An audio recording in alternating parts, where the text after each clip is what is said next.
buying used stuff. Should you? Is it scary? Is it dangerous? Maybe sometimes, yes, sometimes it's worth it, sometimes it's not. Let's go over everything. Most of this will apply to used anything, not just camera gear, though I'll get into the specifics of buying used camera gear in a little bit. First, as you think about how much used stuff saves you, I'm going to give you a formula that just factors some other things in. Obviously, there's the difference in price between the price of the used item versus the price of the new item. But because almost anything you buy used won't have a warranty, that most items have non-transferable warranties, including almost all camera gear. Things like cars often have transferable warranties, but most things, most appliances and such, don't have transferable warranties. Therefore, you have to factor in the possibility that something is going to have a failure that would be covered under warranty. If that's a 5% chance and you think the repair would cost you $500, then you could multiply that percentage of failure by the repair costs and figure, cost you about $25 on odds, as long as you don't mind that extra gamble. If you like to know what you're actually spending and you really want that warranty, then it might be worth it for you just to buy it new. You also have to factor in the time that you spend shopping for the used item. I'm going to show you some ways that don't take any extra time, just as easy as buying new. But some people like to spend time chasing auctions at eBay or going to different people's homes on Craigslist, and that can save you the most money if you have the extra time to put into it. Things to think about. Let's look at an example here. Here's a Nikon D810. If I go to that link in the upper left corner, I can buy it right now from Amazon new for $2,800 or used from one of those Amazon sellers for $2,100, saving $700. So if you're in the market for a D810, it's been out for a little bit now, I would definitely recommend used. And in fact, we buy a lot of our cameras used whenever we can, pretty much. Something like the D810 has extremely good reliability. It's built to last a really long time, and you're going to be not getting any kind of warranty on it. But at the same time, I don't think I've ever had an actual warranty repair done on one of my cameras. Now, as you're factoring in the value of that new warranty, you have to consider your own personality too. Because for me, if my camera develops a little rattle or starts to do something weird, there's no way I'm going to spend my time talking to Nikon and sending that thing in. I'm just going to live with it. Unless it's not making pictures for me or it's impacting my picture quality, at that point it goes in for repair. But if my lens focusing ring starts to get a little sticky, I don't send it in. I'm not one of those types who's constantly like fussing over micro adjustments on the focusing. As long as it's producing good pictures, I'm happy with it because I'm chill. If you have a personality type like that, buying used gear is going to save you some money. But if you're one of those people who's constantly listening for every rattle and wondering, is that okay? Maybe I should send it in. Should I get this tuned or adjusted? If you're constantly going back and forth with the manufacturers, definitely stick to buying new stuff because you're going to get a lot more out of that warranty than somebody chill like me would. Let's look at the Canon 70-200 f2.8. New, it's $2,000. Used, it's $1,700. That's a pretty small difference. $300, that's 15% of the new price. Also, something like the 70-200, if you're buying that, you might be a working pro, in which case you might actually take advantage of that warranty repair because, you know, stuff kind of gets banged around and focusing motors can fail, image stabilization motors can fail. So for me, when I did buy a 70-200, I bought it new because the resale value is actually too good to bother buying one used. That's good news if you're buying a Canon lens. In general, name brand lenses hold on to their value extremely well. Canon and Nikon lenses specifically. As a result, it's hard to find a worthwhile used deal on these lenses. You can find some lenses that you get great used values for. If you look at Tamron and Sigma lenses, their used prices just plummet. Take a look at new prices for the Tamron 24-70 f2.8 versus used prices for it, and there's no way you'd ever consider buying a brand new one. The used ones are like almost half the price, maybe a little bit more than that, but there's a steep drop because they don't maintain their resale value like the Canon and Nikon gear does. So that's something to consider. I also want you to factor in the return policy of whoever you're buying it from. because when you buy something new, you usually get 30 days to return it. They might or might not charge you shipping, but that's something to consider because those costs are going to come in just in case there's something like seriously wrong with it. Like if your camera simply doesn't work and you don't feel like going back and forth with a warranty repair, you can often just send it back, get a different one, and that'll save you a lot of time. If you're buying something from somebody at Craigslist, they're probably not going to want to take it back. If you're buying something from Amazon warehouse used, they will take it back. Same with eBay. If something is delivered from eBay and it's not as advertised, you get to send it back. Even if the seller is a pain about it, eBay will generally protect you on that. I also want to mention remanufactured gear. Remanufactured gear is awesome. I buy remanufactured stuff whenever I possibly can. You often get a 15-20% discount on something, and the manufacturer will still give you their original warranty. Most remanufactured stuff is just random returns. So everything might function correctly, but somebody bought it from Amazon and then returned it 15 days later because they didn't like it, or maybe they were just trying it out or something. Remanufactured stuff, keep an eye out for it. Manufacturers will once or twice a year have a big sale on remanufactured cameras and lenses. And if you're thinking about something, those are often the best deals because you get the best of both worlds. I bought dozens and dozens of remanufactured things, everything from computers to camera gear, never had a single problem with it. Where should you buy used gear? There's lots of options. Some of them you probably haven't thought of. My favorite place is actually Amazon.com. We buy a lot of new stuff there, but we also buy used stuff there. And I'll just flip over to a browser here, and I'll show you exactly where you look when you go to buy used gear at Amazon. So let me pull up our link for the D810. And we do get some associate fees if you use one of our links. So that's good. Please do use our links.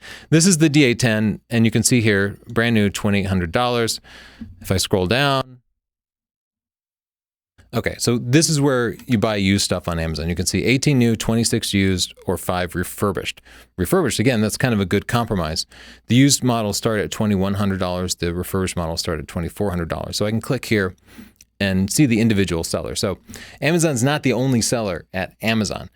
Pretty much anybody can sign up for Amazon seller account and either ship people who buy it items directly from their house or business, or they can actually ship them to Amazon warehouses and have Amazon ship them Amazon Prime. So in some cases, you'll actually see cheap, good priced used deals that also come with free Prime shipping.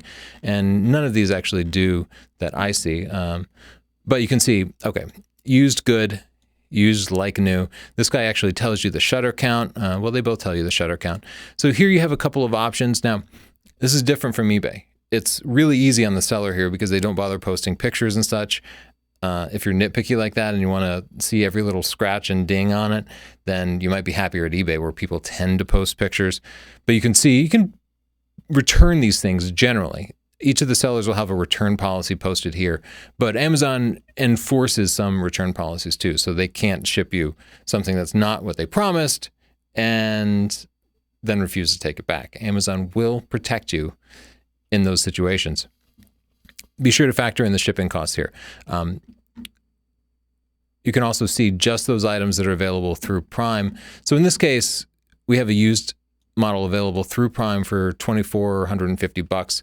If you're in a hurry, you could still get that and save yourself $350 over the cost of the new and still get it in 2 days. Just wanted to show you that. We probably buy almost all our new stuff from Amazon and almost all of our used stuff from Amazon too, just because it's easier. Like I can comb through eBay and maybe save a few bucks, but I find that when I compare Amazon and eBay, I almost always find a better price on Amazon. I don't know why. They just tend to have cheaper stuff, but it also tends to be easier because literally I can just do a click, 2-day, 1-click here, and it's on its way. Let's talk a little bit more about eBay. eBay has a lot of different options, and it's a site that I almost always check out, even if I don't end up buying something from eBay. So if I go to eBay and search for a Nikon D810 here, I can get a wide variety of prices. You'll see some that are super low prices, like $1,700 would be awesome. This is an auction. You can see you can't actually buy it for $1,700. You'd have to put your bid in and then keep your fingers crossed that nobody would outbid you. On the other hand, there are some that are priced as buy it now. So you can see this brand new one here is selling for $2,450 and it's buy it now. Something you should be aware of for any seller, but especially eBay, is that some of these items they might not be from the same country as you. So this particular model could be what we call gray market or international. It could be manufactured for sale in Japan and will be identical to the model that you could buy in the US, except if you were to try to get it repaired later, Nikon would refuse to repair it unless you happen to be traveling to the country where it was designed to be sold. They don't like these items to be crossed borders. Even though it would be out of warranty, they still wouldn't repair it out of warranty. And that generally applies for other manufacturers too. They generally won't service gray market items. So be careful about the country of origin. It's even difficult with third-party repair services. I have found in my own personal experience, you can go to third-party repair services, but if they're an authorized repair service, they will have to follow the same gray market rules. So if you buy a gray market item accidentally, it can be really difficult to get it serviced. You have to find a non-authorized repair center, but non-authorized repair centers can't generally get the parts. So it can become difficult. One nice thing about eBay is you can see what items have actually sold for. So if we scroll down here, we can filter it. Where is it? Sold listings right here. Show only sold listings. This gives me a good idea of a target price. So when somebody says, what's a good price on a used D810? I'll go right here to eBay and search for sold items. And here we can see a variety of different D810s that have actually sold, and I can go and look at the descriptions of them. So this guy got a D810 for $1,750. That's a great price. However, it came from South Korea, which means, again, he won't be able to get it serviced here in the United States, but $750, great price. He has a few bucks left over in case he does run into any sort of problems. This one's damaged, so just be aware of that. So the prices we're seeing for sold items on eBay, some of them are lower than the prices on Amazon, but it takes you a little bit of extra time. These are the sold listings, but you're going to be stuck with the ones that haven't actually sold. And it can take a little bit of sorting through. The best prices are not going to be the buy it now listings. The buy it now listings are the easiest items to buy. If you want a good price, you're going to be looking at the auctions. And that means you're competing against other potential buyers, all putting in your auction, all putting in your maximum bids basically, and hoping nobody else outbids you. Here's a couple of tips for working with auctions. First, I use a service called Gixen, Gixen, and Gixen allows you to snipe, basically. It's not cheating or anything. It's actually, it makes a few things easier. What you'll do with Gixen is put in the item number of the item that you want to bid on. Let me just pull one up here. So as you scroll down a little bit, you'll see eBay item number there. So double click it, copy it, and put it in here, and then put in whatever your bid is going to be. So let's say it's 1701. I hope this doesn't go through. And then you can put it into a group. And this is terribly useful because what I'll do is I'll find 5 different listings for something that I want. And I'll put in a lowball bid, maybe 15, 25% underneath whatever it's currently trending at, whatever the sales prices tend to be. So instead of $2,000 on the Nikon, well, I might put in a bid of $1,700, or heck, I might try it at $1,600. The lower you go, the lower your chances of actually getting it. But of course, you'll actually save more money. So I'll click add here, and that will add that one particular line item to my Gixen account. I could put in multiple items. Just be sure you set them to the same group number. Then Gixen will stop bidding after it actually wins one. If you're willing to put a few days into the effort, or a few weeks even, you can just keep adding more and more items to that same group. And eventually one of them will probably go through, and you will probably get a much lower price than you would if you simply picked a buy it now auction, or if you simply went to Amazon and picked one at a set price. Basically, you're trading some of your time for a lower price. And that gets back to a theme I mentioned earlier, which is how much is your time worth? You can save yourself 50 or $100, but is it worth the number of hours that you might put into it? And are you willing to wait a while to actually get your gear? Sometimes it's worth it. Lots of other stores sell used camera gear, in particular, KEH, Adorama, all the various rental stores like Borrow Lenses will sell off their old gear. So those are places to check. I have definitely seen the best price between Amazon and eBay be at one of these stores. So just because it's a big store doesn't mean that they're charging more necessarily. Some of these stores will have great return policies, and they might even be able to guarantee that they will repair the items, which takes some of the pressure off. So check out the used stores, store listings in some of the bigger camera stores. It's worthwhile. You can save even more money by going to Craigslist. I found a better deal on D800E, an older model, here locally on Craigslist, and it was cheaper than I could find anywhere else. Craigslist is just classified ads, but it tends to be local. So you don't know anything about the seller because anybody can put up a Craigslist listing. They don't have to be honest. They don't have to take credit cards. They don't have to give you your money back if you're unhappy with it. They don't have to prove that it's not stolen. Because lots of stolen stuff is sold on Craigslist. They could just be waiting for you with a knife. That happens sometimes. Who knows? Craigslist, it's a little bit scary. There's lots of guidance around using services like Craigslist properly, like meeting in a public place where they are less likely to stab you to death. It takes a little bit more time because you have to travel to the place, but you can definitely get better deals if you have a lot of patience on services like Craigslist, especially if you're in a big location where lots of different sellers are, because there will be people who are simply impatient. They're not willing to figure out what the best price is and put it up. You also get a little bit more of an ability to haggle. You can talk them down $100 or $200, but be sure to test everything super thoroughly. Don't walk out of that guy's house without making sure that every single button on the camera works, without making sure if you're using a lens, make sure that the autofocus works great, that the image stabilization works great, make sure that the focusing and zoom rings move smoothly with no problems. It's really important that you're 100% happy with it before you walk out, because you're not going to get the chance to go back and get your money back. That's something you would have the opportunity to do at Amazon or eBay or even a store like KEH, but you can save a few bucks. You can also find online forums, places like DP Review, where you can buy and sell gear directly with other individuals, or there are Facebook groups that you can join where you post your own listings and other people can look at them. You have some of the same risks of using a service like Craigslist, because you don't know who you're buying or selling from. So as a result, it could be stolen gear. It could be somebody who's hiding something about it, like they know something's broken and they've jerry-rigged it to last 1 week, but then it's going to break again.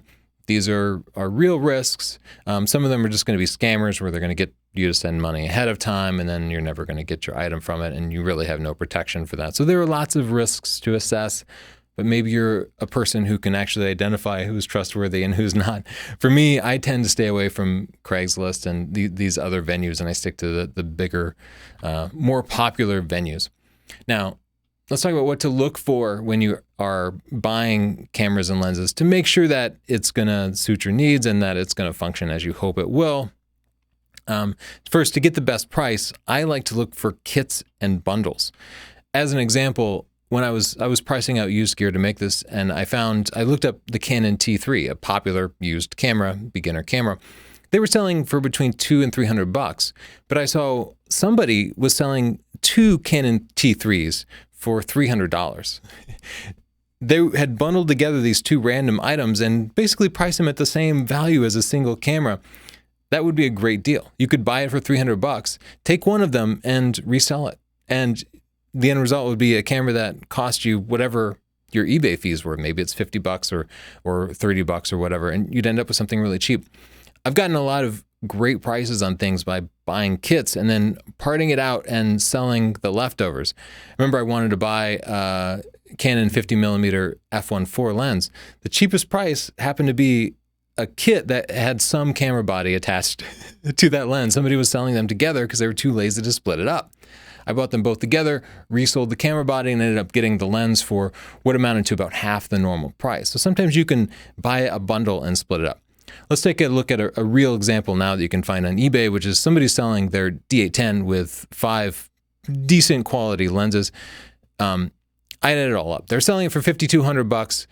Here are the used prices that I found for each of the individual items. If you were to buy them on Amazon, they add up to about $5,700. So as opposed to buying the individual items on Amazon, you'd be saving yourself $500. If you were to sell everything except the D810, counting the about 10% fee that you'll pay on places like eBay for listing your item, your camera would end up costing you about $1,960. So you would save $140 over what you would pay for buying it directly from Amazon. That's not a huge amount. I don't know that I would recommend actually doing that. I think I would only recommend it if you actually wanted some of the other items that he had bundled in. But sometimes the difference can be much, much steeper, and you can almost end up getting the one thing that you want out of a bundle for completely free. This is a matter of patience. Set up an eBay search that will alert you when new people list a particular item, put hours and weeks into it, and at some point, if you're looking for a particular item, you'll see a really good price bundle come for sale, and you might have to grab it pretty quickly before somebody else does. Here's another bundle that I found. Somebody selling a 5D Mark III with a bunch of stuff, and this looks like a fantastic deal because look at all the items that they have here. They list things like those tripods are listed as Pro tripod, and I can see the camera bag, the Canon camera bag is one of those bags you get for free, and a bunch of this other stuff like the flash there looks like a Pro flash, but it's a Yongnuo flash, so I know that used it's worth about $40, $45. So they're selling this for about $3,300, and I went through and priced out the cost of each of the individual items, and it came to about $2,500. So if you were to buy that particular bundle, you would right away be out about $800. And I'm bringing this up because I want you to take your time and actually add up the value of the individual items. It means you go to eBay or you go to Amazon and see what they're selling for used, because often the price of bundles is wildly overestimated, especially by savvier professional eBayers.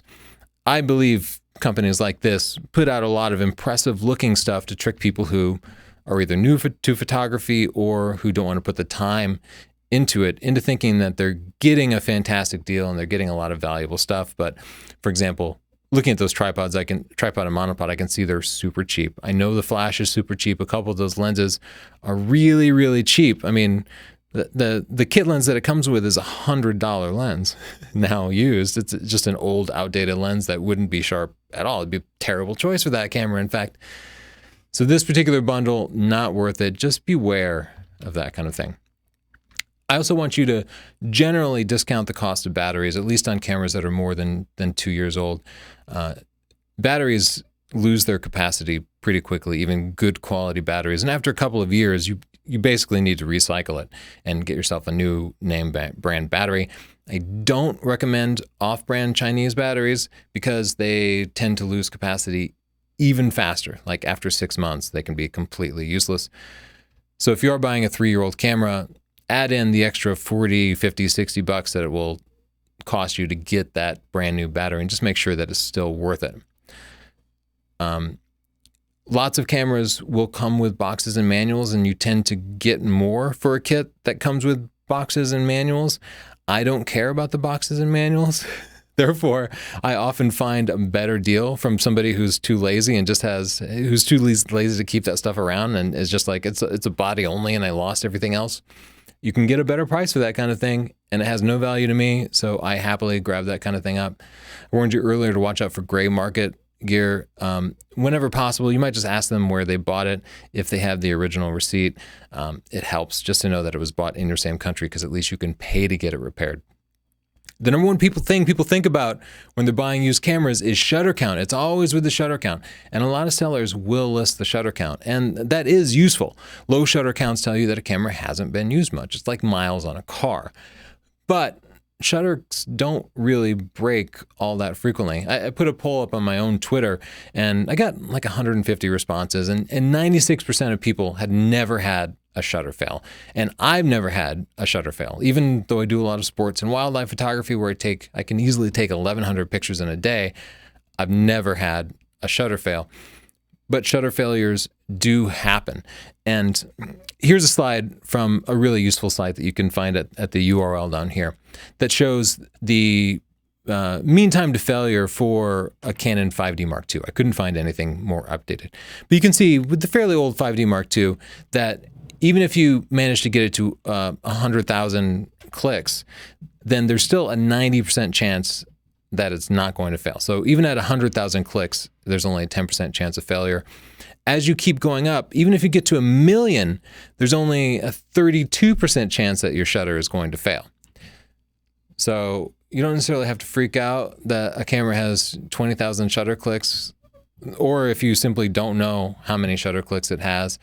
I buy lots of cameras without knowing how many shutter clicks it has, and again, I haven't had a problem. But shutters do break.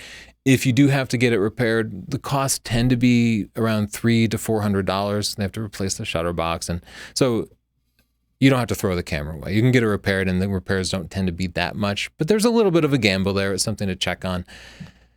It's also not something to worry too much about. Visible damage. I love finding a camera that's scuffed up, a camera or a lens that's scuffed up, because I do not care about that stuff. I don't care if my gear is scuffed up. To me, it just adds personality.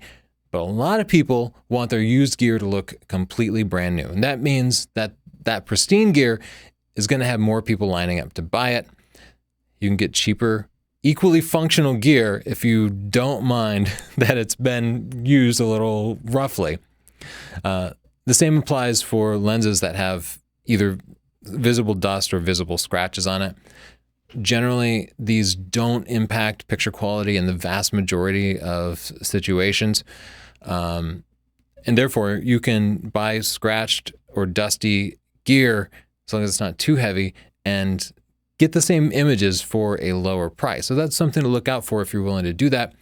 With both the visible external damage and the scratches and dust, keep in mind your own resale value. At some point, if you do end up selling it used, you're going to get a little bit less because of those same things, but you're paying less up front. So that might be worth it for you. It's something to consider. As you're checking for scratches and dust, if you're doing something in person like a Craigslist sale, set your camera to the highest f-stop number, f22, f32, and then take a picture of just a white wall at close range. And this will really highlight any dust either on the sensor of the camera or within the lens. Close-up work at a high f-stop number exaggerates the visibility of that type of dust. So you'll then be able to assess like the worst possible case scenario for whatever it is, and it's probably not going to be bad at all. Sometimes you'll see a few things. Don't let that necessarily deter you though, because what you'll see at those settings, you generally won't see in day-to-day usage. One thing, I would never buy a lens that has mold in it. You'll want to, when you're buying something in person, hold a lens up to a light and just peer through it. And especially around the edges of it, look for anything that seems to be growing, because mold, you can still take decent pictures with a lens that has mold in it, but the mold is going to continue to grow. And therefore, you can pretty much kiss your resale value goodbye, even if you do manage to get good years out of it. And mold is generally not worth trying to clean and get it repaired. It's very difficult and requires like complete disassembly and stuff. So if a lens gets mold, I completely stay away from it.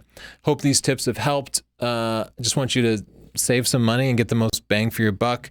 You know, it's not about being cheap. If you can save $400 on your camera body, then you can spend that $400 and get yourself like a nice 85mm lens that will get you better portraits and actually do something practical for your photography. Or you could spend that $400 and take a trip over to Yosemite and get some amazing landscape pictures, right? Maybe spend a few bucks on education. Buy my book, Stunning Digital Photography, starts at $10 for the e-back or $20 for the paperback. Teach you all the artistic stuff about photography, lighting, mood, composition, storytelling, posing, expression, the stuff that really makes the bigger difference than just gear. I do have a whole book dedicated to gear, though, that has lots of tips like how to buy used stuff, as well as what to look for in lenses, camera bodies, my photography buying guide, books on Lightroom and Photoshop. You can get them all either at Amazon, search for my name, Tony Northrup, or just visit our store direct, sdp.io/.